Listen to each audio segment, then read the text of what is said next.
Depreciation அக்கௌண்டிங்கில் provision for depreciation இருந்தால் எப்படி போடணும்னு பார்க்கலாம். சரி, ஃபஸ்ட்டு டெப்ரிசியேஷன் என்ட்ரி என்ன? Depreciation is nominal account, correct? அப்போ டெபிட் எக்ஸ்பெண்டிச்சர்.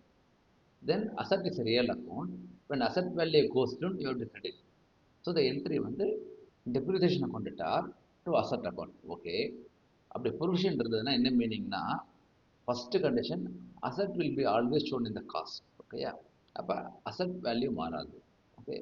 அப்போ you maintain a separate account for provision for depreciation. அது எதுக்கு பண்ணுவாங்கன்னா, some businesses இல்ல, they want to know the asset, what is the value in their books. Okay. அதுக்கேற்ற மாதிரி they will plan their என்ன சொல்லலாம், asset purchase or asset replacement.